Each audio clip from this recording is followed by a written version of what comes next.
Cerremos nuestros ojos, se cerra su herida, se oyen ya los pasos del rey que se aproxima. Ándale, aún nos queda anunciar al pueblo urgente que Jesús está volviendo, victorioso y esplendente. Pronto vendrá, Cristo muy pronto vendrá, pronto vendrá,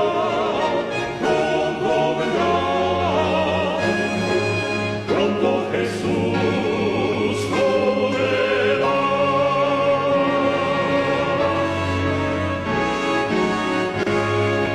Pronto Jesús volverá.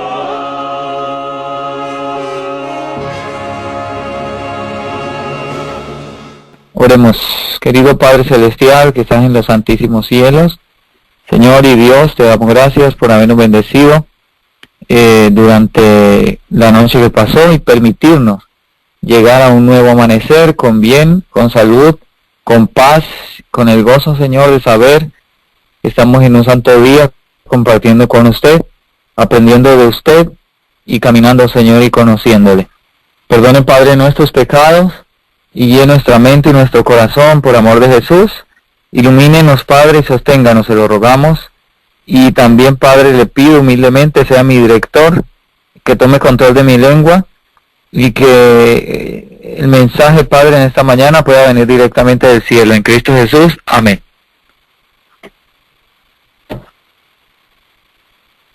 Muy bien, amados hermanos y hermanas, vamos a iniciar esta mañana nuestro tema, que le hemos titulado Ni comprar ni vender, con unas interesantes meditaciones, ¿sí? Hermanos, cuando nosotros hablamos, o la concesión más bien que se nos ha pintado y que nosotros conocemos de lo que es la Gran Babilonia de los últimos días, la mayoría de las veces, o la mayoría de las interpretaciones que nosotros conocemos, están basadas en la concesión de Urias Smith, ¿no?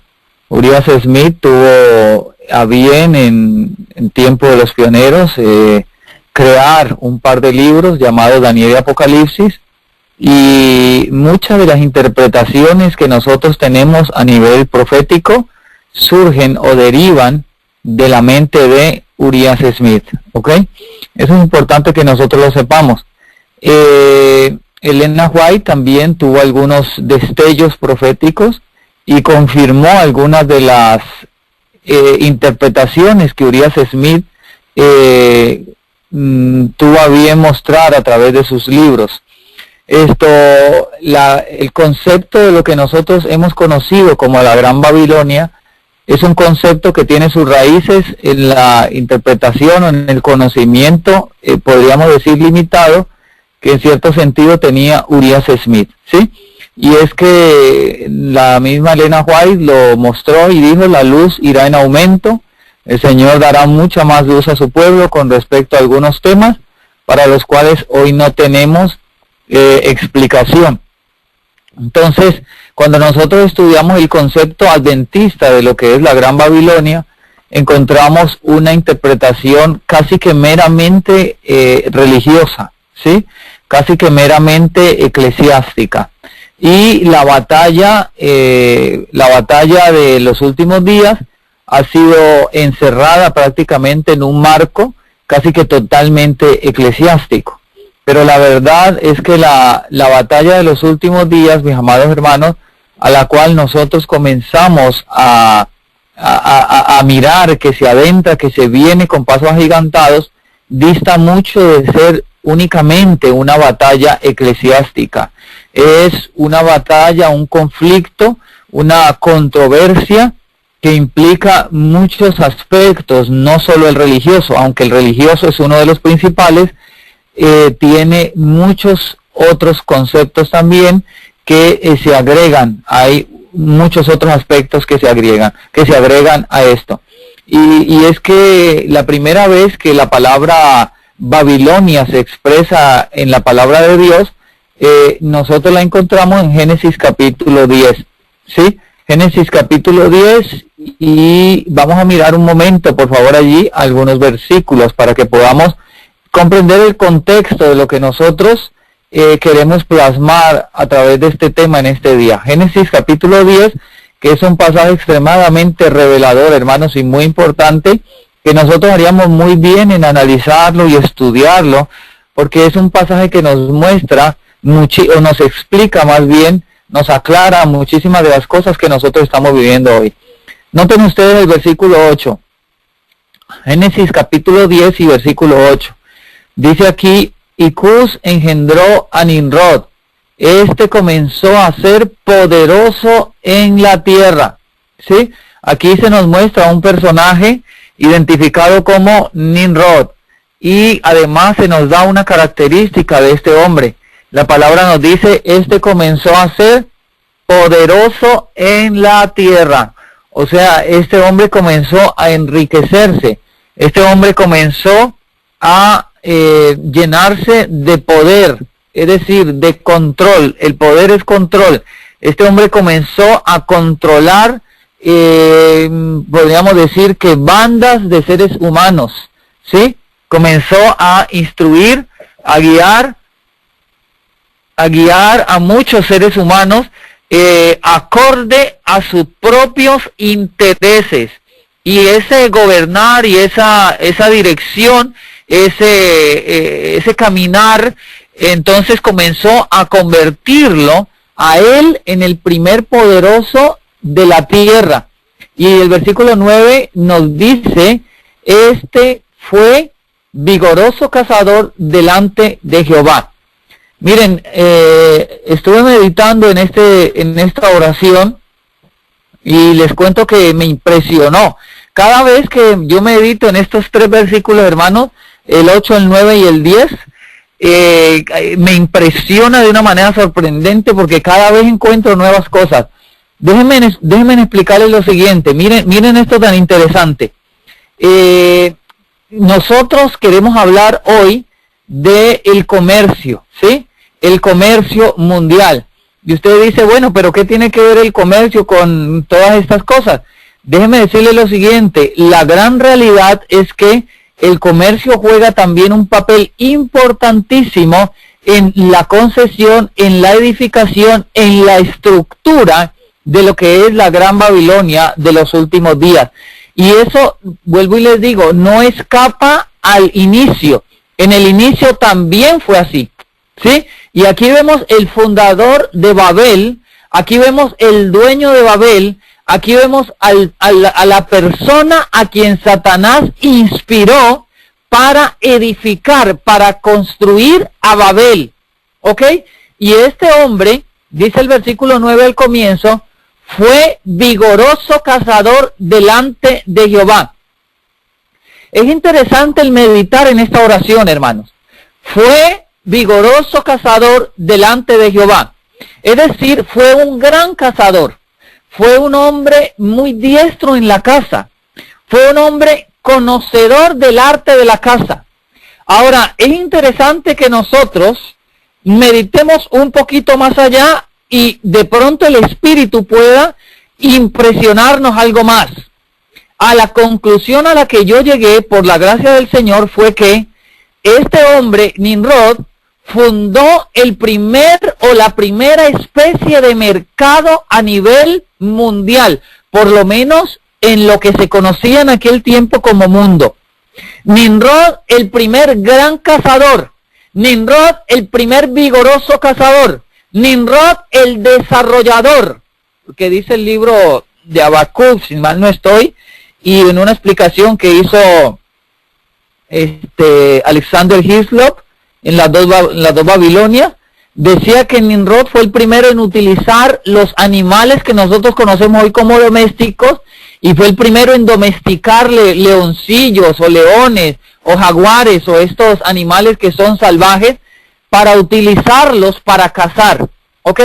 Así que este hombre comenzó a tener un flujo de carne, un flujo de alimentos basados en carne, y por qué no fue el primer hombre en la historia en desarrollar algún tipo de comercio, es decir, comerciar con carne de caza. Es decir, él puso la primera empresa que se basaba en adquirir para vender. ¿Vender qué? Vender alimentos a base de carne, vender carne. La gente no tenía la misma destreza que él. La gente iba donde él y adquiría la carne. ¿Y cómo adquiría la carne? Pues sencillamente la cambiaba por un bien que tuviera. Hasta este punto no tenemos todavía ningún indicio de que haya habido un tipo de comercio que se basase en comprar o vender.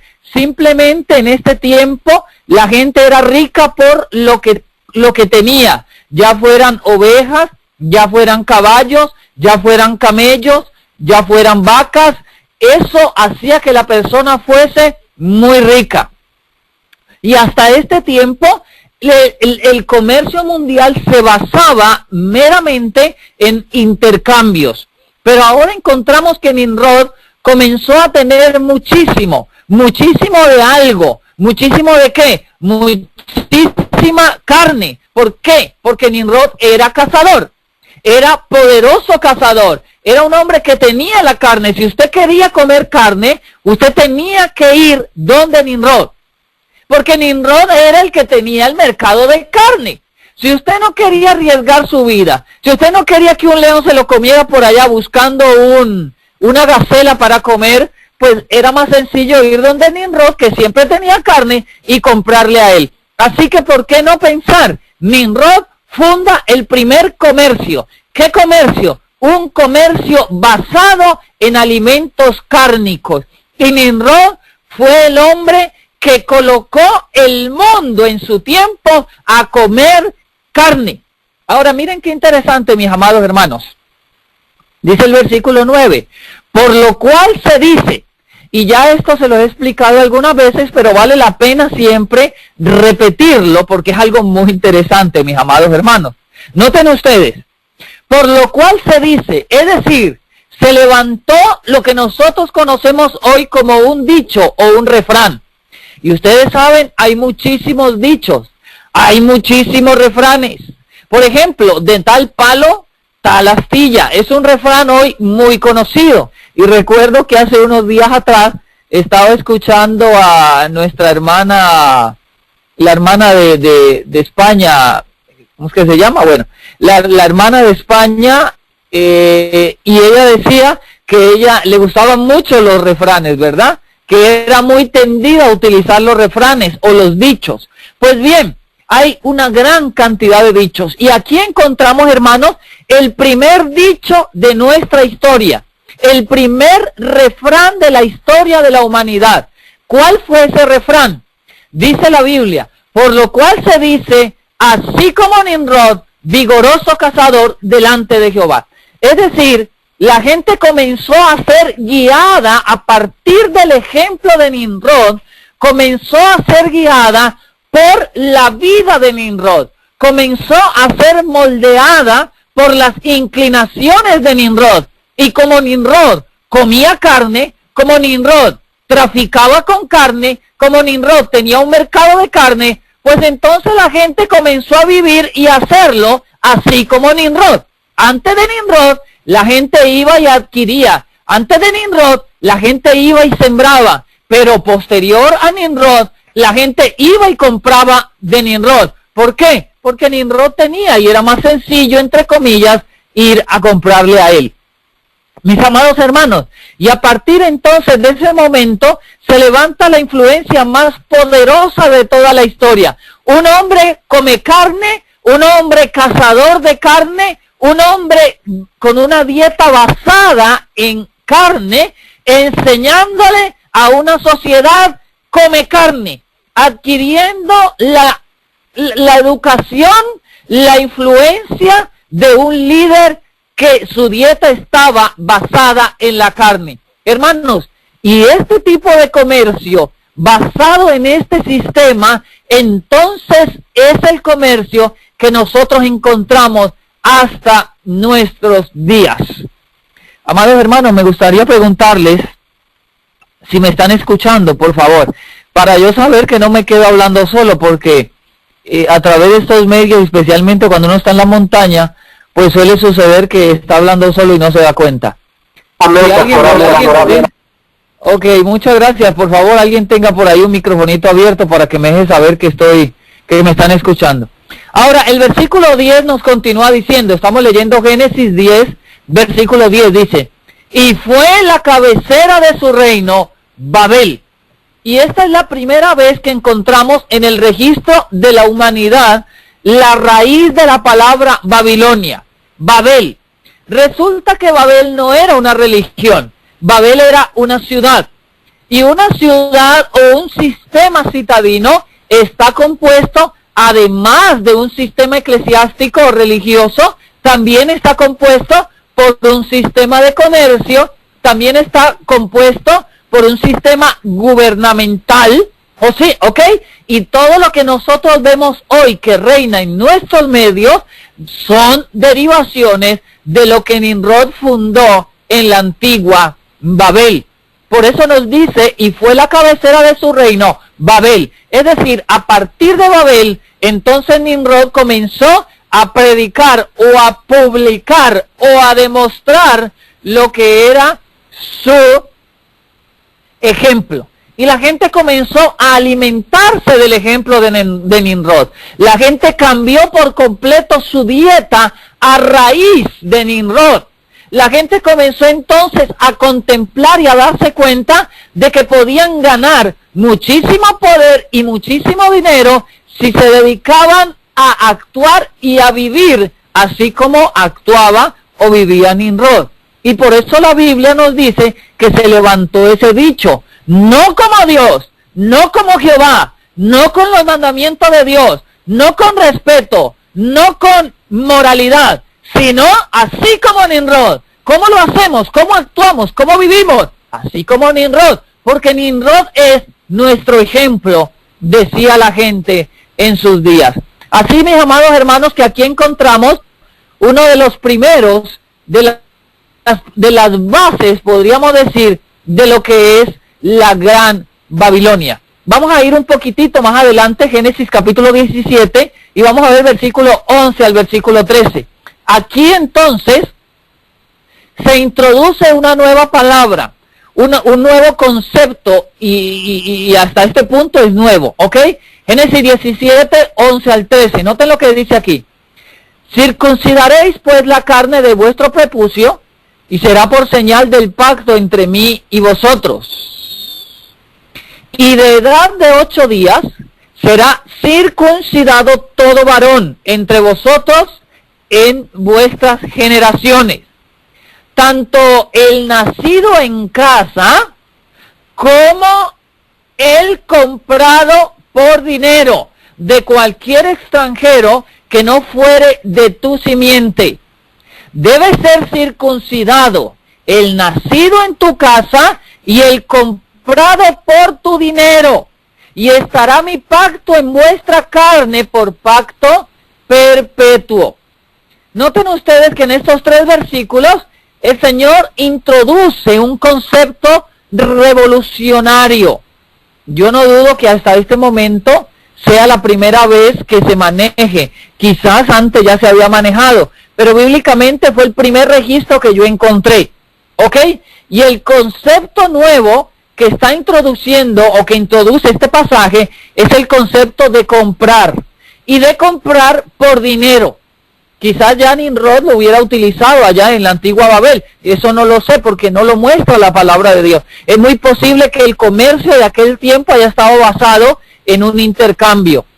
Pero aquí Dios introduce, dándole la orden a su siervo Abraham, y la orden es con respecto a la circuncisión, y él dice que todos debían circuncidarse, tanto el nacido en su casa, como también aquel a quien compraran por dinero. Es decir, previamente había una negociación. Previamente había un comprar. Y si había un comprar, pues también había un vender. Y había un comprar y un vender, y la misma palabra nos muestra que ya había alguna especie de intercambio, podríamos decir en cierto tipo, un poco más modernizada que la inicial, que la que vimos en el Génesis capítulo 10. Es decir, es muy posible que en este punto ya el intercambio no se diera producto por producto, sino más bien producto por dinero. Y es más, la misma Biblia lo está diciendo, el comprado por dinero, lo cual quiere decir que a esta altura ya habían desarrollado algún tipo de comercio basado en el dinero. Sigamos viendo algunos ejemplos. Génesis capítulo 25 y vayamos al versículo 9. Génesis capítulo 25, versículo número 9. Noten lo que nos dice la palabra de Dios. Y lo sepultaron Isaac e Ismael. Aquí nos está hablando de la muerte de Abraham, ¿ok? Sus hijos en la cueva de Macpelá, en la heredad de Efrón, hijo de Zoar Eteo, que está enfrente de Manré. Heredad que compró Abraham de los hijos de Het. Allí fue Abraham sepultado y Sara su esposa. Aquí vemos una referencia interesante, mis amados hermanos y hermanas, con respecto a un tipo de negociación. ¿Qué negocio se dio? Nada más ni nada menos que un negocio entre Abraham y los hijos de Het, ¿ok? Los hijos de Het eran los dueños de un campo a los cuales Abraham pagó una cantidad de dinero para que le vendieran ese campo. Y allí entonces fue donde Abraham sepultó a su esposa Sara y donde él mismo fue sepultado. Así que aquí también vemos un negocio. Y el negocio fue comprar. ¿Qué compró Abraham? Un terreno. Mis amados hermanos, quizás, yo no estoy seguro de eso, pero quizás esta sea la primera referencia bíblica a este tipo de negocio. Para continuar viendo este tema tan interesante, vayamos un momento, mis amados hermanos, al libro de Nehemías. Al libro de Nehemías. Y vamos a leer capítulo 3, versículo número 30. Nehemías, capítulo 3, versículo número 30. Dice aquí: y tras él restauró Hananías, hijo de Selemías, y Hanún, hijo de Sexto de Salaf, el otro tramo. Después de él restauró Mesulam, hijo de Berequías, enfrente de su cámara. Y aquí está hablando de las personas que se dedicaron a restaurar la antigua Jerusalén, cuando Nehemías regresó con ellos a restaurar Jerusalén. Versículo 31. Y después de él restauró Malquías, hijo del platero, hasta la casa de los sirvientes del templo y la casa de los mercaderes, enfrente de la puerta del juicio y hasta la sala de la esquina. Y entre la sala de la esquina hasta la puerta de las ovejas restauraron los plateros y los mercaderes. Noten ustedes que este versículo 31 nos está mostrando un aspecto extremadamente interesante. Ya para los tiempos de Nehemías, es muy posible que se haya desarrollado un pequeño mercado. ¿Y por qué no? Podemos pensarlo de la siguiente manera. Algún tipo de centro comercial. Por supuesto, un centro comercial muy primitivo, ya que me imagino que se basaba únicamente en una casa, donde probablemente hayan estado los mercaderes, ya que el versículo 31 nos dice que hasta ese lugar fue donde restauró Malquías, hijo del platero. Este restauró hasta la casa de los sirvientes del templo y hasta la casa de los mercaderes. Es decir, ese era el lugar que tenían en la ciudad destinado los mercaderes. O dicho de otra manera, era el lugar de mercado, la plaza de mercado, o por qué no modernizarlo y decir, era el centro comercial de Jerusalén. Mis amados hermanos, hemos visto, y el tiempo no me da para continuar, pero en toda la Biblia hay conceptos muy interesantes que nos hablan del comercio en los tiempos de la Biblia. Y no es mi tema en este día, pero debo de hacer referencia a ellos porque es extremadamente interesante. Ahora, miren otra referencia que es muy importante. Acompáñenme un momento atrás al libro de Génesis, el capítulo 37, y vamos a mirar un pasaje aquí muy importante. Génesis capítulo 37, versículo 25 hasta el versículo 27. Dice así: y se sentaron a comer pan, hablando de los hermanos de José, y alzando los ojos miraron, y he aquí una compañía de ismaelitas que venían de Galaad, y sus camellos traían aromas, bálsamo y mirra, e iban para llevarlo a Egipto. Entonces Judá dijo a sus hermanos: ¿qué provecho hay que matemos a nuestro hermano y encubramos su muerte? ¿Qué provecho hay? Dijo nada más ni nada menos que Judá: venid y vendámosle a los ismaelitas, y no sea nuestra mano sobre él, que nuestro hermano es nuestra carne. Y sus hermanos acordaron con él. Qué buenos estos hermanos, ¿verdad?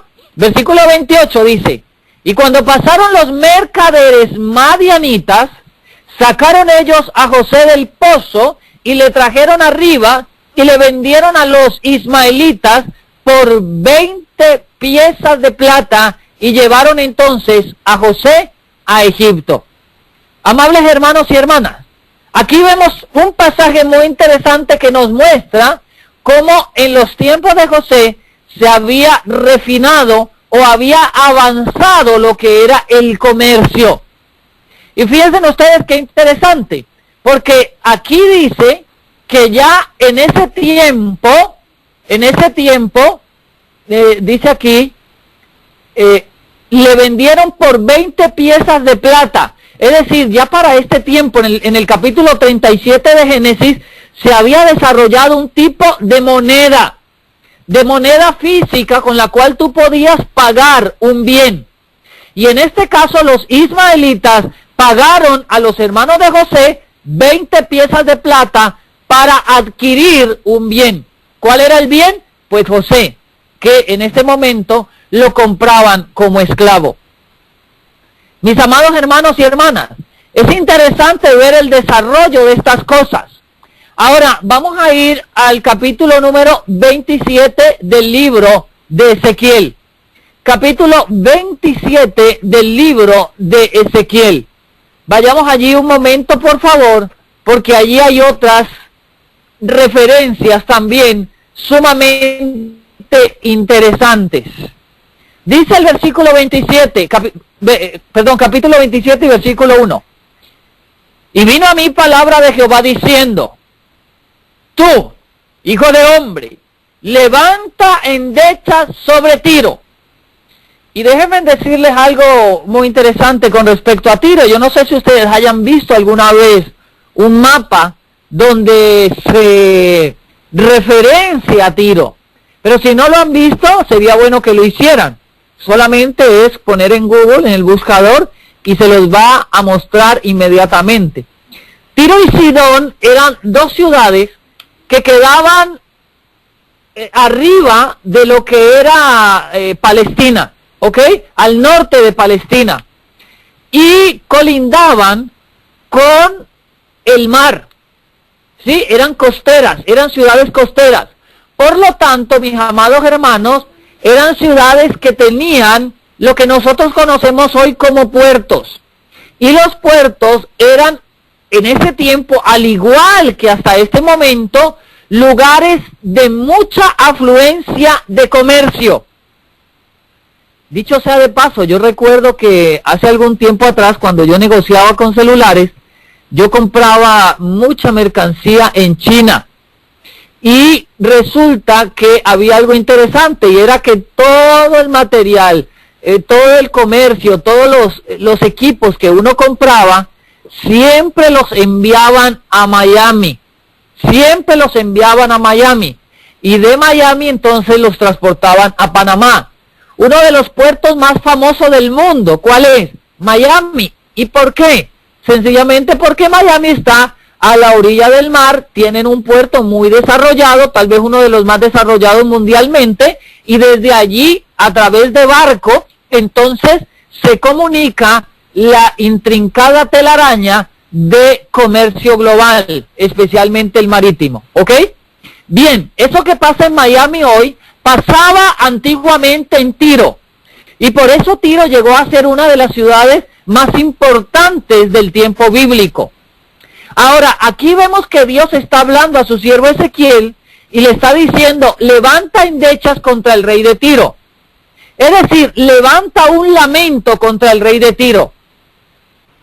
Y el endecha tendría que decir, oh, tú que estás asentada a las entradas del mar. Mire, esto corrobora y afirma lo que hace un momento les dije, era un puerto marítimo. Tú que estás asentada a las entradas del mar. Tú que eres mercader de los pueblos de muchas islas. Noten ustedes que Tiro se había convertido ya para este tiempo, para el tiempo de Ezequiel, en la principal ciudad mercantil a nivel mundial. Es decir, Tiro y Sidón, que eran dos ciudades que estaban pegadas y que, o sea, estaban juntas en el mapa, ¿sí? En la geografía estaban unidas y trabajaban de mutuo acuerdo, eran las dirigentes de la parte comercial mundial. Es decir, podríamos resumirlo, que eran los dueños del nuevo orden mundial de su tiempo, ¿sí? Ahora, sigue diciendo la palabra de Dios. Tú que eres mercader de los pueblos de muchas islas, así dice Jehová el Señor. Tiro, tú has dicho, yo soy de perfecta hermosura. Miren qué interesante esto, hermanos. Ese era el pensamiento que dejaba entrever Tiro de sus habitantes. Porque a la final, hermanos, no era que Tiro pensara, porque Tiro era una ciudad. Una ciudad es algo muerto, algo inerte. Pero la constante, o más bien la esencia de la ciudad era esta. ¿Cuál era la esencia? Yo soy de perfecta hermosura. Hermanos, si nosotros creamos un paralelo entre este capítulo 27 y capítulo 28 de Ezequiel, y sin perderlos de vista, vamos un momento a Apocalipsis 18, vayamos un momento a Apocalipsis 18, versículo 7, ¿sí? Versículo 7, vamos a encontrar un paralelo muy interesante con la Gran Babilonia de los últimos días. Note lo que dice el versículo 7. Voy a leer Apocalipsis 18, versículo 7. Dice aquí, y cuanto ella se ha glorificado y ha vivido en deleites, tanto darle de tormento y llanto, porque dice en su corazón, es decir, ella también piensa, mira, la Gran Babilonia piensa, y Tiro también pensaba, mis amados hermanos, ¿qué piensa la Gran Babilonia? Porque dice en su corazón, yo estoy sentada como reina, y no soy viuda, y no veré llanto. Es decir, Babilonia, la Babilonia de nuestros días, la Gran Babilonia, piensa exactamente igual a como pensaba en antaño Tiro. Tiro pensaba para sí, yo soy de perfecta hermosura. Volvemos a Ezequiel 27, versículo 4. En el corazón de los mares están tus términos, y los que te edificaron completaron tu belleza, oh Tiro. Y esto es lo que Ezequiel tenía ordenado por parte de Dios dirigir a Tiro. Si nosotros continuamos leyendo el capítulo 27 de Ezequiel, vamos a encontrar una gran cantidad de aspectos muy interesantes. Vamos a leer algunos de ellos. Versículo 8, por ejemplo. Versículo 7, vamos a leer allí. Dice, de lino fino bordado de Egipto era tu cortina, para que te sirviese de vela, de azul y púrpura, y de las costas de lisa era tu pabellón. Es decir, en Tiro Habían una gran cantidad, hermanos, de cosas suntuosas, de cosas bellas. Había lino fino, había seda, había escarlata, había púrpura, las mismas características de la Gran Babilonia de los últimos días. Continuamos en el versículo 8. Los moradores de Sidón y de Arvad fueron tus remeros. Tus sabios, oh Tiro, estaban en ti. Ellos fueron tus timoneles. Fíjense ustedes el paralelo. Volvemos nuevamente a Apocalipsis 18. Porque en Apocalipsis 18 encontramos tres grupos de los que lloran por la caída de la Gran Babilonia. Los primeros los encontramos en el versículo 9. Son los reyes de la tierra. Los segundos los encontramos en el versículo 15. Son los mercaderes de la tierra. Es decir, aquellos que se enriquecen de ese mercado global. Y los últimos, mis amados hermanos, los encontramos en el versículo 17 y nos dice, estoy leyendo Apocalipsis 18, 17. No pierdan, por favor, Ezequiel 27, ¿ok? Porque ya volvemos allá. Dice el versículo 17, porque en una hora ha sido desolada tanta riqueza, y todo timonel, y todos los que navegan en barcos, y los marineros, y todos los que trabajan en el mar, se pararon a lo lejos y viendo el humo de su incendio, dieron voces diciendo, ¿qué ciudad era semejante a esta gran ciudad? Y echaron polvo sobre sus cabezas y dieron voces llorando y lamentando. Amados hermanos y amigos, ¿por qué lloran los timoneles? ¿Por qué lloran los dueños de barco? Porque se cayó el sistema económico global, porque se cayó el mercado global y el dinero con el cual ellos se enriquecían ya no iba a fluir más entonces a esa tesorería. Volvemos nuevamente a Ezequiel 27. Mis amados hermanos, aquí está hablando que esos de Apocalipsis 18, esos timoneles, tienen su contraparte en el reino de Tiro con los de Sidón y los de Arvad. Eran los remeros, es decir, eran los encargados de hacer que los barcos que en aquel tiempo no había motores, no se había inventado el motor, entonces los barcos tenían que caminar con la fuerza de los humanos que utilizaban los remos para impulsarlos, eran los de Sidón y los de Arvad.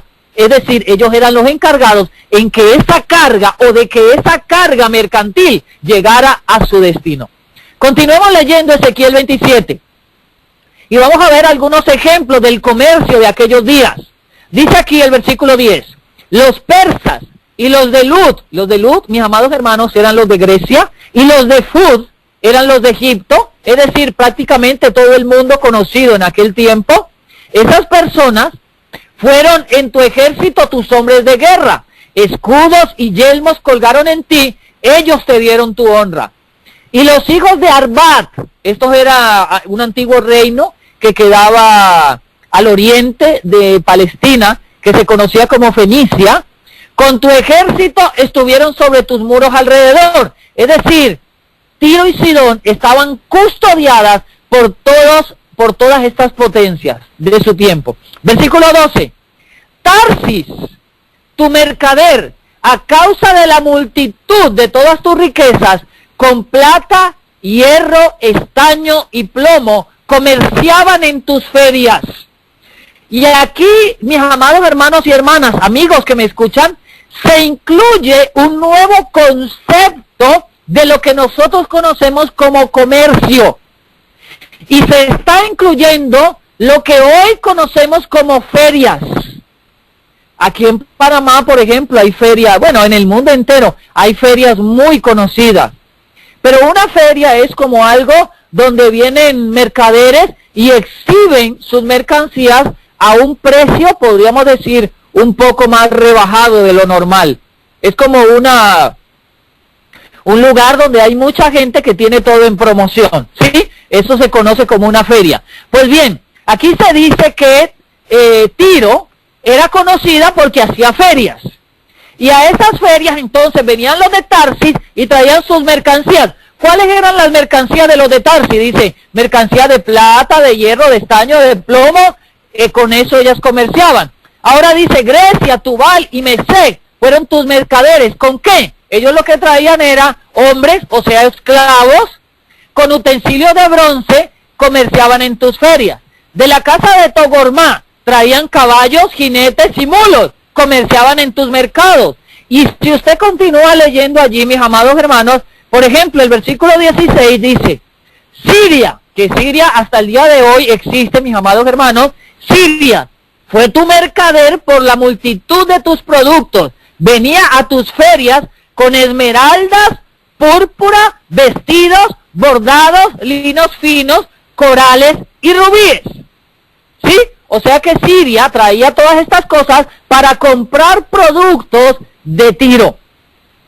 En pocas palabras, mis amados hermanos, lo que nos está diciendo este capítulo 27, lo que nos está señalando es que Tiro era una superpotencia mundial en sus días, comercialmente hablando. Si ustedes van, mis amados hermanos, y les recomiendo, yo no lo hago por tiempo, vayan a Apocalipsis 18, versículo 12, hasta el versículo 16, y ustedes se van a dar cuenta que son las mismas características de la Babilonia, de la gran Babilonia de los últimos días. Allí están las mercancías de la gran Babilonia, en el versículo 12 en adelante del capítulo 18 de Apocalipsis. Ahora, me gustaría, mis amados hermanos, que vayamos al versículo 27. Dice aquí, estamos en Ezequiel 27, 27. Tus riquezas, tus mercaderes, tu comercio, tus marineros, tus timoneles, tus calafateadores. ¿Quiénes eran los calafateadores? Los que hacían los barcos, ¿ok? Los que le ponían brea a los barcos para que no se hundieran. Eran expertos en eso. Los agentes de tus negocios. Mire, ya el comercio a este nivel se había refinado tanto que Tiro no solamente tenía ferias, sino que además tenía personas que eran expertas en el arte de negociar. Nosotros vemos eso hoy, mis amados hermanos. Claramente hay personas que son expertas en el arte del negocio y muchas de ellas están en Wall Street. Ahora continuemos leyendo, dice, y todos tus hombres de guerra que hay en ti, con toda tu compañía que en medio de ti se halla, caerán en medio de los mares el día de tu caída. Si nosotros vamos, mis amados hermanos, Apocalipsis 18, versículo 21, encontramos exactamente la misma sentencia para la gran Babilonia. Note lo que dice. Y un ángel fuerte tomó una piedra, como una gran piedra de molino, y la arrojó en el mar, diciendo, con esta violencia será derribada Babilonia, aquella gran ciudad, y nunca más será hallada. O sea que Tiro tuvo el mismo destino, acorde a la profecía de Ezequiel, que va a tener la gran Babilonia de nuestros días. La gran Babilonia antigua, fundada por Nimrod, fundó sus intereses en el comercio de carne, globalmente hablando, o a una escala mayor. Ahora Tiro, que es también una semejanza de la Babilonia de los últimos días, funda su poderío en el comercio principalmente. Ahora, me gustaría mostrarles, hermanos, y vayan conmigo al capítulo 28 de Ezequiel, les voy a dar una recomendación. Léanse, mis amados hermanos, el capítulo 26, 27 y 28 de Ezequiel de corrido, pero no lo lean por leerlo. Estudienlo, escudriñenlo, profundícenlo, porque les va a revelar muchísimo con respecto a la Babilonia de los últimos días. Ahora vamos al capítulo 28, porque vamos a ver realmente quién es el rey de Tiro. Si ustedes ven el capítulo 27 y el versículo 2 nos dice, tú, hijo de hombre, hablándole Dios a Ezequiel, levanta endecha sobre Tiro. ¿Ok? Levanta endecha sobre Tiro. Ahora, el versículo 12 del capítulo 28 de Ezequiel nos dice, hijo de hombre, levanta endecha sobre el rey de Tiro. Ahora la endecha va más personalizada. Dios le dice a Ezequiel, ya no hables a Tiro, ahora habla al rey de Tiro. Y vamos a ver, mis amados hermanos, quién es el rey de Tiro, o quién era el rey de Tiro, que es el mismo rey, porque es en esa misma mente que se ha coincidido Y es de esa misma mente que se ha venido desarrollando la Babilonia de los últimos días. Noten el versículo 12. Hijo de hombre, levanta endecha sobre el rey de Tiro y di, así dice Jehová el Señor, tú eras el sello de la proporción, lleno de sabiduría y perfecto en hermosura. En Edén, en el huerto de Dios estuviste. Perdónenme en una cosa, hermanos, pero el rey de Tiro no estuvo en Edén, porque el rey de Tiro era una persona de carne y hueso, y para el tiempo de Ezequiel la gente vivía como muchos 100 o 120 años, casi que lo mismo que hoy, y ya para ese tiempo el Edén tenía aproximadamente 2000 años de haber pasado, así que no le está hablando al rey de Tiro, indiscutiblemente le está hablando a la serpiente antigua que ya para ese tiempo se llamaba Diablo y Satanás. Al utilizar el símbolo del rey de Tiro, Dios envía una endecha contra el enemigo de las almas. Y le dice, en Edén, en el huerto de Dios estuviste, toda piedra preciosa fue tu vestidura, el sardio, el topacio, el diamante, el berilo, el onice, el jaspe, el zafiro, la esmeralda, el carbunclo, el oro, y los primores de tus tamboriles y flautas fueron preparados en ti el día que fuisteis creado. Tú, ahora el Señor va a desvelar, ahora va a revelar por completo, ahora sí sin lugar a dudas, quién era el rey de Tiro, quién era el rey de este sistema de comercio global. No es lo que dice la palabra, tú, querubín ungido, protector, yo te puse así en el santo monte de Dios estuviste, en medio de piedras de fuego has andado. O sea que quien dirigía este comercio global, hermano, era nada más ni nada menos que Satanás. Ay, hermano, perfecto era, dice el 15, en todos tus caminos, hasta el día que fuiste creado. Perdón, desde el día que fuiste creado, hasta que se halló en ti maldad. En Lucifer se halló maldad. ¿Y en qué consistió esa maldad, hermanos? En un planeta, en un lugar, en un reino, en un universo donde no existía la maldad, en este ser creado se coincidió la maldad. Ahora yo le pregunto a usted y me pregunto para mí, ¿en qué coincidió? ¿En qué coincidió la maldad? ¿En qué consistió la maldad? Nota lo que dice el versículo 16. A causa de la multitud de tus contrataciones, fuiste lleno de iniquidad y pecaste. La mayoría de nosotros, hermanos, siempre hemos tenido una concesión limitada de lo que hacía Lucifer en el cielo. Y yo no planeo bajo ninguna circunstancia el crear, primeramente, ningún tipo de excitación con lo que voy a decir. Ni tampoco ningún tipo de amarillismo o morbo, porque no es mi objetivo crear una nueva doctrina. No, jamás, lejos eso de mí. Pero qué interesante que nosotros podamos pensar que Lucifer en ese tiempo, lo único que hacía en el cielo no era el tocar el arpa. La mayoría de nosotros pensamos, hermanos, que al ir al cielo, lo único que vamos a hacer es sentarnos todo el día, toda la noche, con un arpa en la mano, y cantar, y cantar, y cantar, y cantar. Eso es una concesión limitada, egoísta y supremamente equivocada de lo que es el cielo. A mí se me antoja pensar, porque la Biblia me lo deja intuir, aunque, vuelvo y les digo, no es para crear un dogma, ni crear un sensacionalismo, ni crear una nueva doctrina, no, jamás, no estoy hablando de eso. Pero qué interesante pensar que en el cielo hay algún tipo de comercio. Por supuesto, mis amados hermanos, no un concepto satanizado de comercio como el que nosotros conocemos en nuestro planeta Tierra hoy. Pero déjenme impresionarlos con lo siguiente. La mayoría de las cosas que nosotros vemos hoy en este planeta Tierra son una copia de lo que hay en el cielo, solamente que una copia satanizada.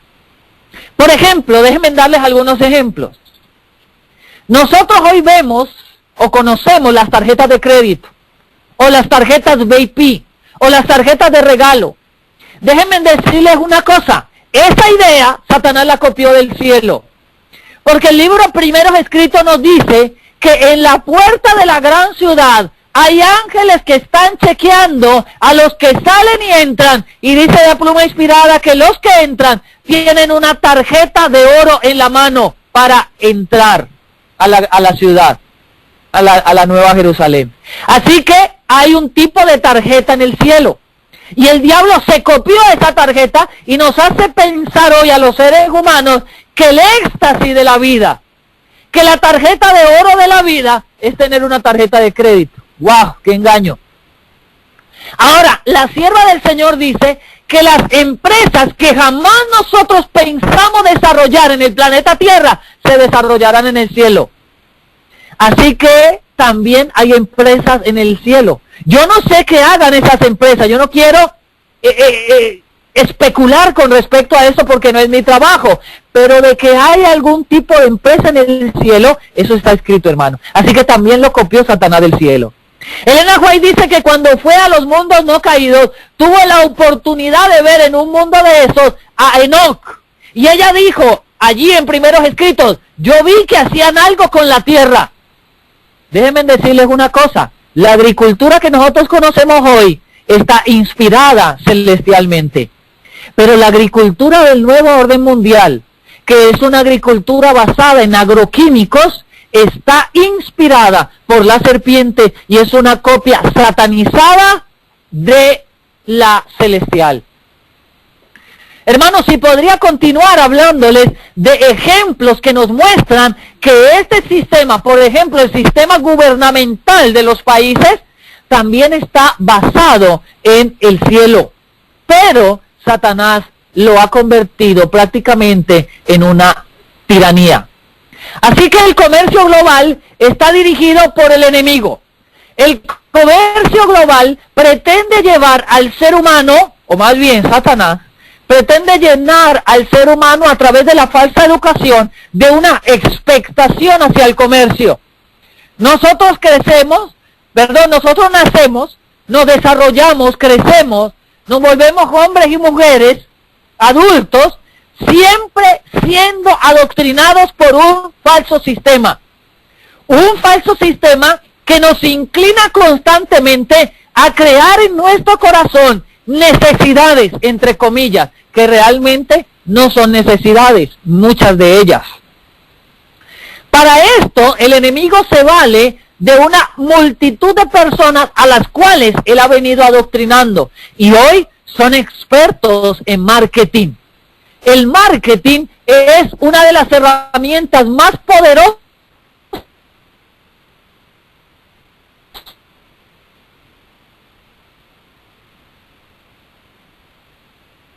de este sistema para que nosotros nos convirtamos constantemente en dependientes de él.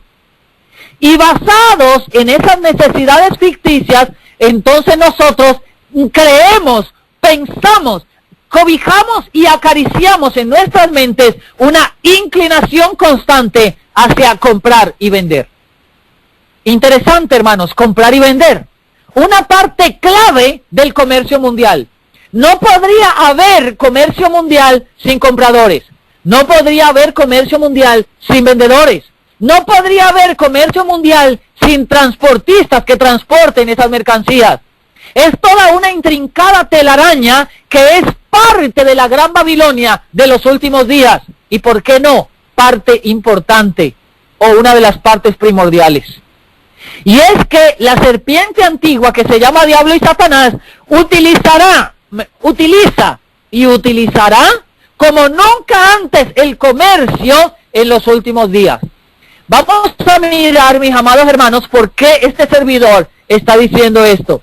Pero antes de entrar a este segmento, me gustaría preguntar si están conmigo. ¿Me están escuchando, hermanos? Amén. Muy bien, gloria a Dios. Gracias, hermana, por la respuesta. Me deja entender que no estoy hablando solo. Gracias. Capítulo Amén. 13 del libro de Apocalipsis, versículo 15 hasta el versículo 17. Vemos aquí la siguiente referencia. Y le fue dado que diese vida a la imagen de la bestia. Noten ustedes, la bestia que sube de la tierra recibe su autoridad de Satanás. Y ella, inspirada por Satanás, le da vida a la imagen de la bestia, a la copia de la bestia. Ahora dice, ¿para qué? Para que la imagen de la bestia hable. Entonces le da la facultad de hablar. Ahora dice, e hiciese, también le da la facultad de actuar, de hacer. E hiciese que todos los que no adorasen a la imagen de la bestia fuesen muertos. ¡Wow! Le da la facultad de matar. Versículo 16. Y hace que todos pequeños y grandes, ricos y pobres, libres y siervos, se les ponga una marca en su mano derecha o en su frente. Va a marcar a todo el mundo, interesante. Y que ninguno pueda comprar o vender, sino el que tenga la marca o el nombre de la bestia o el número de su nombre. Amados hermanos, esta es la carta que el enemigo de las almas se va a jugar en los últimos días de este planeta Tierra, con el fin de acorralar a los seres humanos y obligarlos a que tengan que aceptar la marca de la bestia. Interesante, hermanos, arrinconarlos, obligarlos, someterlos. Interesante, hermanos. Ahora, la mayoría de este tipo de reformas no han surgido, no se han desarrollado de la noche a la mañana. La mayoría de estos sistemas o de estos planes, el enemigo los ha desarrollado de manera pausada sin que nadie se dé cuenta. Y yo voy a tomarme los minutos que me quedan para terminar, para mencionarles a ustedes o hacerles algunas referencias con respecto a cómo está avanzando esto de que ninguno podrá comprar ni vender, sino el que tenga la marca de la bestia. Déjenme mostrarles algo interesante. Para comprar o vender, lo principal que se necesitan son las mercancías y el dinero. Si usted no tiene dinero, hermano o hermana, usted sencillamente no puede adquirir la mercancía. La mercancía la hay. Y la élite mundial está trabajando incansablemente para proveer mercancías constantemente a nivel mundial. Pero usted necesita el dinero para poder comprar. Si no hay dinero, hermanos, entonces usted es hombre o mujer sencillamente muerta, porque no puede adquirir nada de lo que necesita. Así que el enemigo sabe que sin dinero usted no puede comprar. Pero, en cierto sentido, el dinero físico que nosotros conocemos hasta ahora, el papel moneda, es una limitante al plan de Satanás. No puede el enemigo, no puede la élite llegar al control total de la gente con el dinero en efectivo circulando. Por lo tanto, vienen desarrollando desde hace mucho tiempo hacia acá tecnologías que permitan desaparecer el dinero en efectivo. Y déjenme decirles una cosa antes de introducirme en este segmento, ¿sí? No estamos satanizando a nadie que utilice, por ejemplo, monedas virtuales como el Bitcoin, el Litecoin y algunos otros coins que existen hoy, porque existen muchas. No es pecado ni es satánico utilizarlo. Simplemente que son parte de un desarrollo de la élite, son parte de un plan del enemigo y sus secuaces para llegar al control mundial. Eso de simple, ¿ok? Quería aclararlo antes de continuar. Ahora sí, vamos a entrar en el siguiente segmento. ¿Cómo viene avanzando esto? Noticia del 28 de mayo del 2014. Israel intenta convertirse en el primer país del mundo en renunciar al dinero en efectivo. Esto según el portal de noticias RT, un portal de noticias alemán muy importante en nuestros días. Siguiente noticia, hermanos. Esta noticia viene del 25 de marzo del año 2014 y viene de la revista Dinero. La revista Dinero es una de las revistas más prestigiosas en Colombia con respecto a inversiones y dinero, ¿ok? Y la revista Dinero titulaba el 25 de marzo del 2014, insisten en eliminar el uso del dinero en efectivo. La ASO bancaria considera que este es el único mecanismo para aumentar la inclusión financiera. ¿Por qué los países están tan interesados en desaparecer el dinero físico? ¿Por qué? Porque el dinero físico permite el blanqueo de capitales. El dinero físico permite el lavado de dinero, lo que se conoce como lavado de dinero. El dinero físico conviene a la competencia de la élite. ¿Saben cuál es la competencia de la élite? Los narcotraficantes. Porque los principales narcotraficantes del mundo, los principales mercaderes de droga en el mundo, son precisamente la élite. Y los narcotraficantes ordinarios, que ustedes han escuchado, como por ejemplo el extinguido Pablo Escobar y algunos más, como el Chapo Guzmán y algunos de ellos más, son la competencia de la élite. Por eso los persiguen de esa manera y por eso los matan así o los encarcelan perpetuamente. Ahora, a ellos les conviene que se mueva el dinero en efectivo. Es una piedra de tropiezo para las naciones el dinero en efectivo porque permite escabullir lo que nosotros conocemos hoy como los impuestos. Noticia del 9 de julio del 2015. Dinamarca y Escandinavia planean desaparecer el dinero en efectivo. Dice, Escandinavia se ha vuelto durante mucho tiempo uno de los lugares en el mundo en los que no se necesita tener dinero en efectivo para pagar. Ahora está considerando la posibilidad de ir un paso más allá y eliminar el efectivo por completo. Esta noticia es del 2015. Ahora, en Dinamarca, mis amados hermanos, la propuesta debía de ser aprobada en una reunión que iban a tener el 2016, en la cual se aprobó que si usted en su término, en su negocio, quería aceptar el dinero en efectivo, estaba bien, pero si quería rechazarlo, también podía hacerlo. Y es que cada vez se realizan menos pagos a nivel metálico en el mundo. Incluso pagos tan pequeños como $1 hoy son pagados con tarjetas o dinero virtual. Países como por ejemplo Suecia, actualmente año 2020, 2019-2020, ya prácticamente no se puede usar allí el dinero en efectivo. Solamente el 1% de las transacciones se hace con dinero en efectivo. En Europa, por ejemplo, se hace el 10% de transacciones con dinero en efectivo. Y en Estados Unidos, aproximadamente el 8% de transacciones se hace con dinero en efectivo. El otro 92%, mis amados hermanos, se hace utilizando medios electrónicos como monedas virtuales o tarjetas de crédito. Ahora, mis amados hermanos, más del 95% de los jóvenes en países como por ejemplo Suecia no saben lo que es comerciar con dinero en efectivo.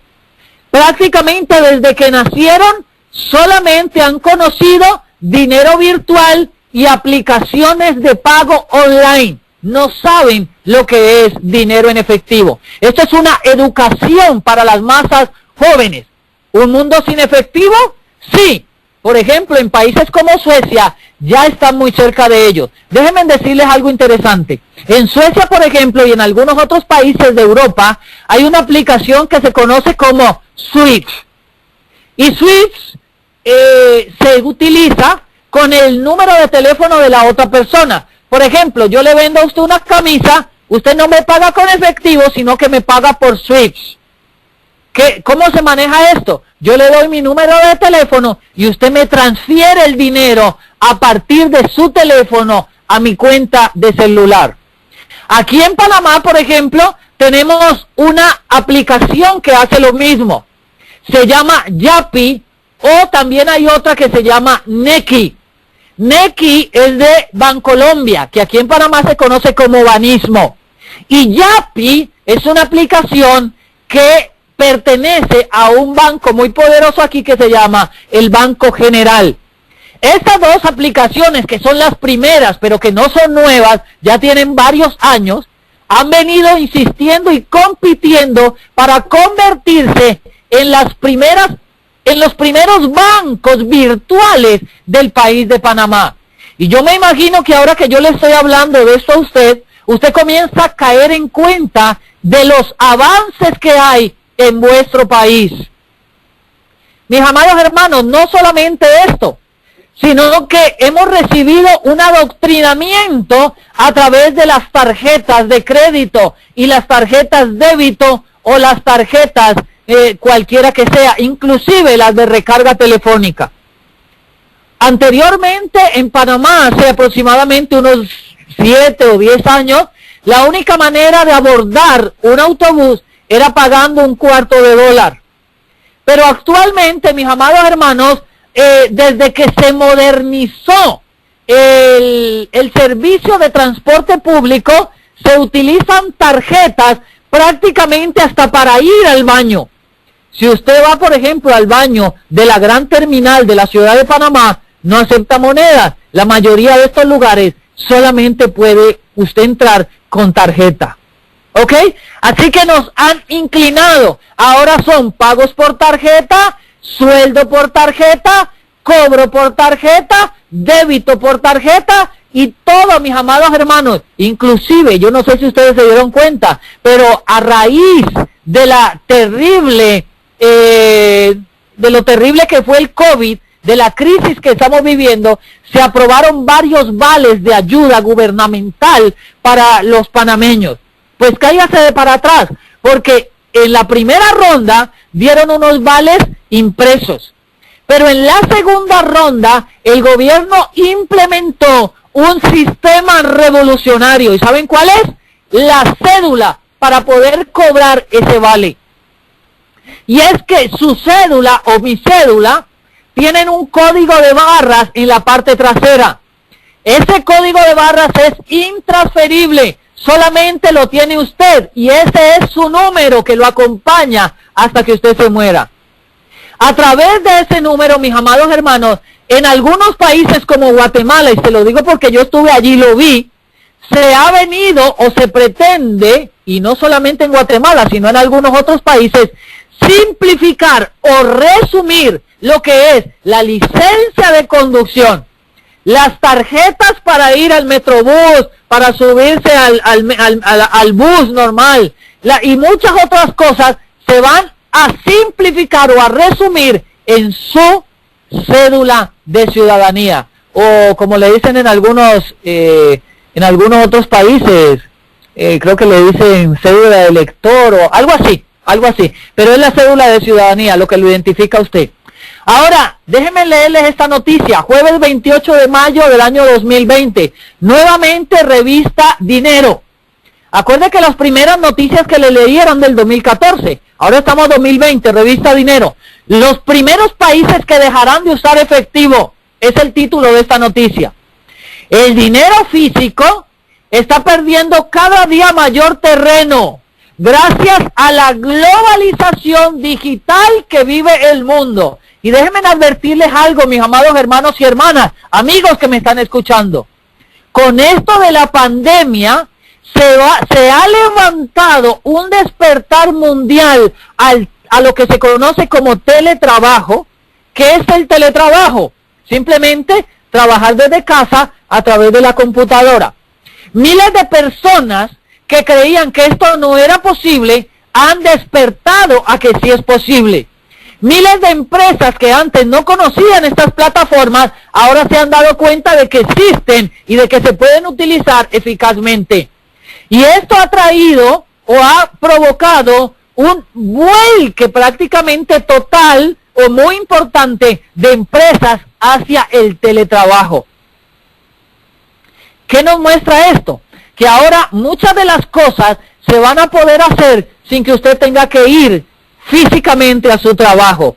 Y esto también incluye que le van a pagar a usted a nivel online. Ahora, déjeme decirle esto. El dinero físico, dice la noticia, está perdiendo cada día mayor terreno. En la actualidad hay 3 países donde las transacciones electrónicas superan de manera sustancial las del efectivo. Se trata de Suecia, que va a la punta de esta tecnología, Corea del Sur y también el gigante asiático China.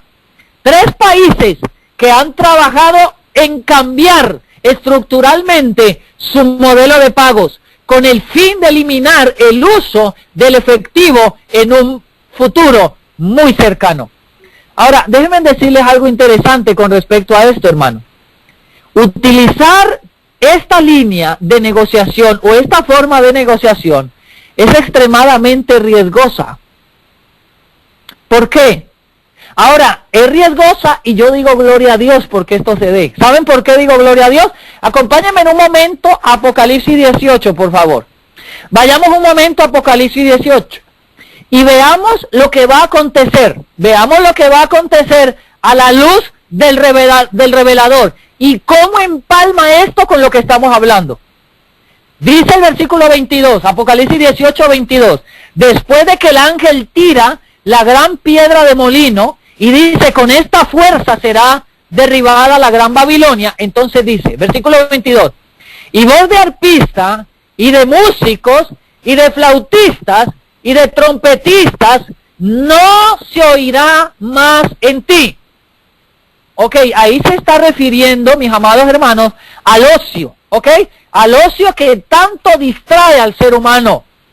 Ahora sigue diciendo, y ningún artífice de cualquier oficio no se hallará más en ti.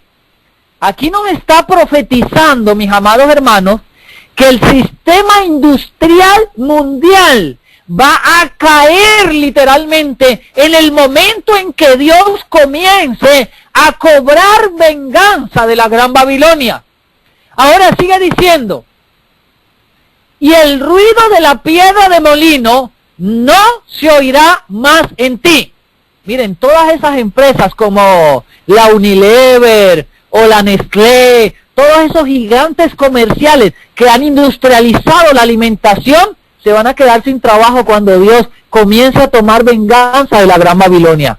Versículo 23, y luz de candelero no alumbrará más en ti. ¿Qué nos quiere decir esta oración?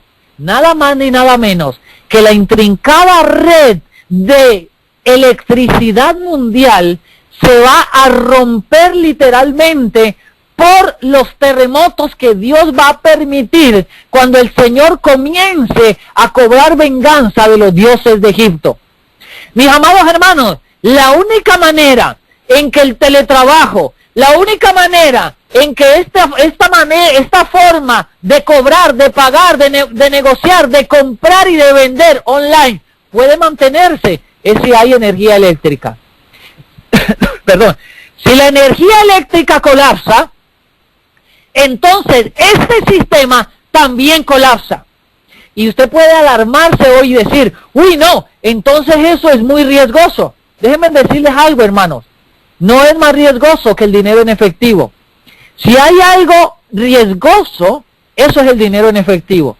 Porque el dinero en efectivo no solamente es riesgoso porque atrae los ladrones, sino que además el dinero en efectivo es sucio porque lleva de aquí para allá gérmenes, bacterias y virus. Además de eso es pesado porque hay que utilizar bolsas para cargarlo. Además de eso también hay que utilizar, es caro.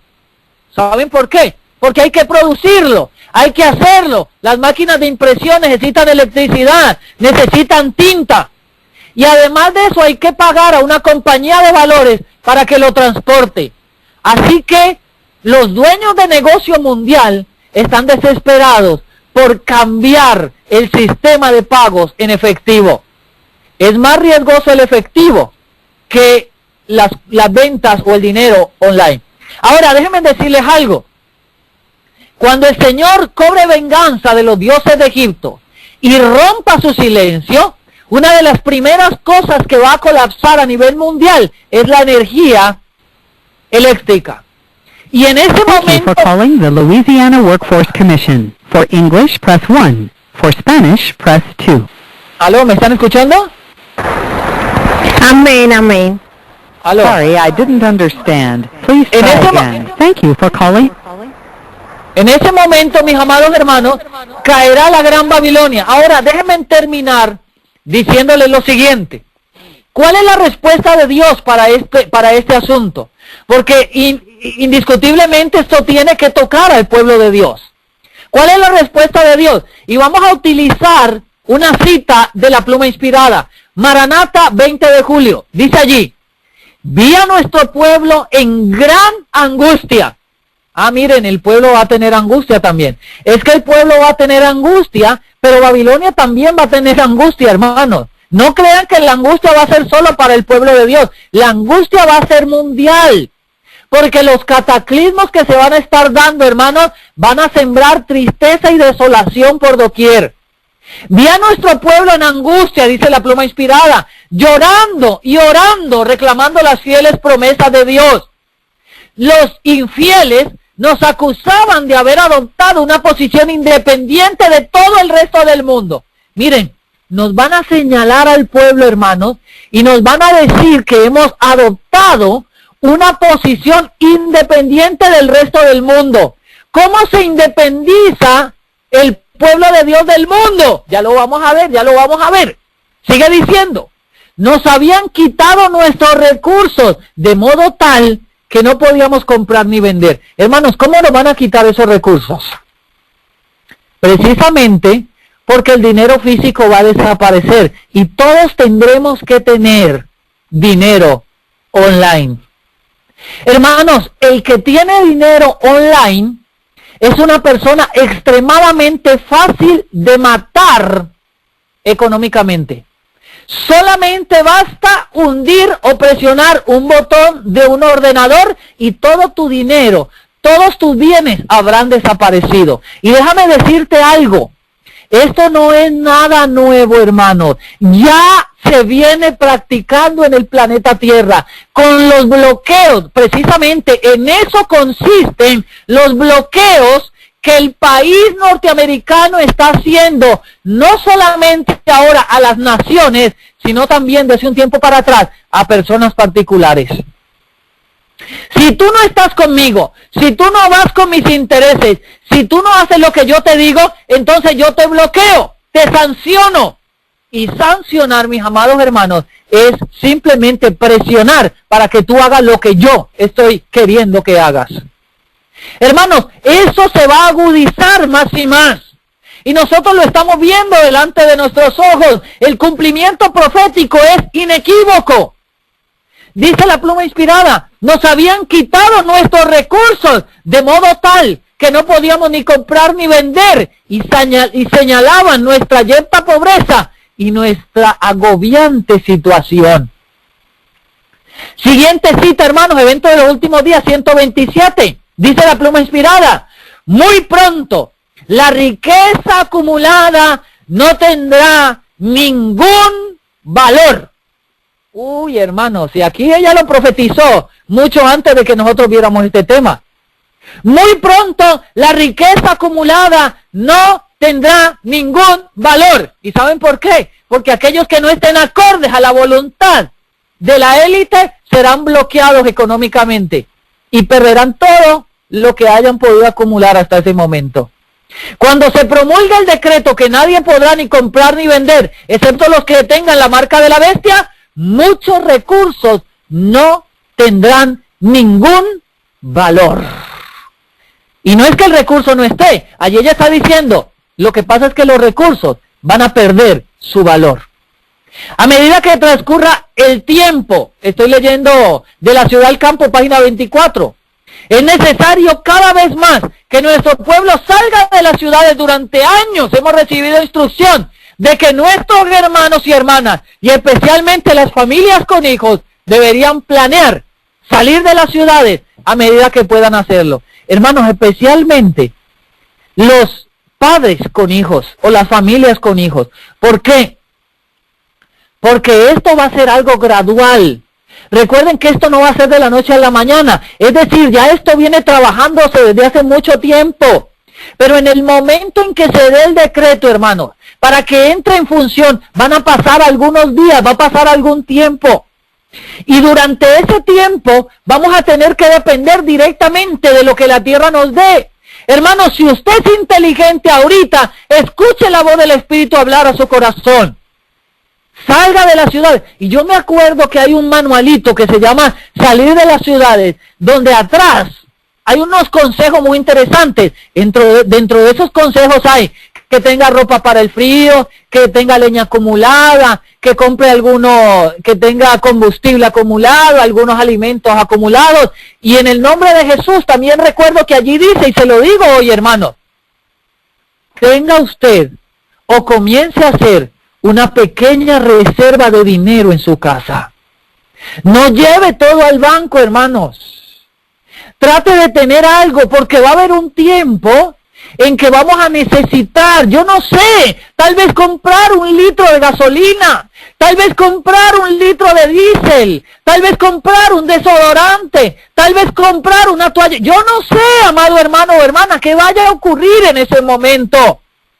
Pero allí se nos recomienda que hagamos por lo menos una pequeña provisión para ese tiempo. Y yo lo considero, hermanos, aunque lógicamente dependemos 100% de Dios, pero a mí me parece que ese consejo es extremadamente sabio y veraz.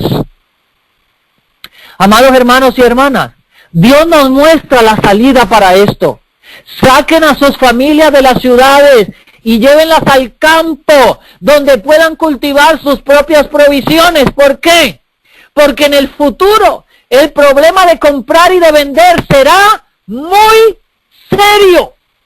Hermanos, el problema de comprar y de vender ya es serio, porque ahora vamos al supermercado a comprar y nos venden una mentira, nos venden veneno que nos matan. Pero en el futuro, hermanos, esto se va a agravar de acuerdo a la profecía. Y la salida Dios la ha dado. Mis amados hermanos y hermanas, con este tema, por la gracia del Señor, hemos tratado de mostrar de qué manera ha venido avanzando este sistema económico mundial y cómo la profecía nos muestra el toque, como dicen por allí, la cerecita del pastel que le va a colocar el enemigo a este sistema, tratando de obligar a la gente a que se tengan que poner la marca de la bestia. Que el Señor les bendiga, es nuestro deseo y oración, mis amados hermanos. No es para alarmar a nadie, es más bien para tratar de crear conciencia y que tomados de la mano del Señor podamos avanzar, porque este sistema, amados hermanos, está avanzando de una manera sorprendentemente rápida. Y noten que yo no alcancé a tocar ni siquiera las monedas virtuales, hermanos, que mucha gente cuando salió el Bitcoin pensó que eso era simplemente una tecnología que iba a pasar. Déjenme decirles una cosa, el Bitcoin ha llegado para quedarse.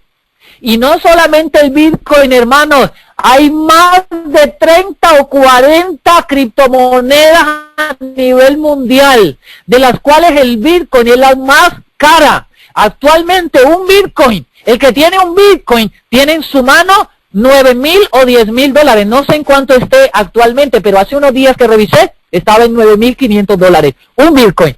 Cuando al principio, cuando salió, hace como 10 años, no valía como 15,000 Bitcoin por una pizza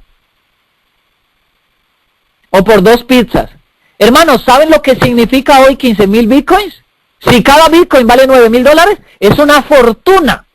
Y miren, hermanos, eso lejos de caerse, ha seguido subiendo y se ha estacionado ahora en $9,000 por Bitcoin. ¿Qué le quiero decir con esto, hermanos? Esos sistemas llegaron para quedarse, porque el mundo está siendo cambiado y seguirá su mutación hacia el desaparecer el dinero en efectivo, con el fin de llegar a controlar a cada persona y que las personas no tengan la facultad ni de expresarse, ni de ir en contra del sistema, bajo pena de ser muertos económicamente. Es decir, que sus cuentas sean bloqueadas o congeladas por completo. Esto ya está pasando en países como China, déjenme decirles. En China, por ejemplo, si usted es un buen ciudadano, si usted es un ciudadano ejemplar, el gobierno le hace préstamos, le consigue casas baratas, el gobierno le ayuda. Pero si usted dice algo en contra del gobierno, si usted expresa algo en contra del gobierno, inmediatamente usted será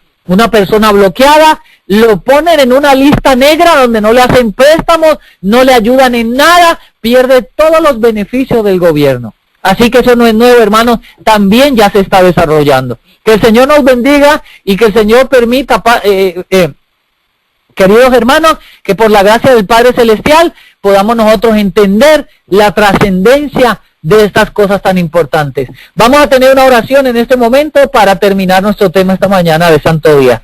Bendito Padre Celestial que estás en los santos cielos, agradecidos estamos, Señor, por habernos permitido escudriñar tu santa palabra y a la luz de ella darnos cuenta del desarrollo de algunos aspectos que a veces pasamos por alto. Ayúdenos, Padre Santo, para caminar en el sendero por el cual usted quiere que avancemos.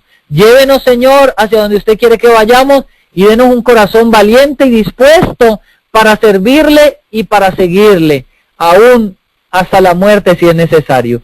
Gracias por todo, Padre amado. En el nombre de Jesús bendecimos su nombre. Amén.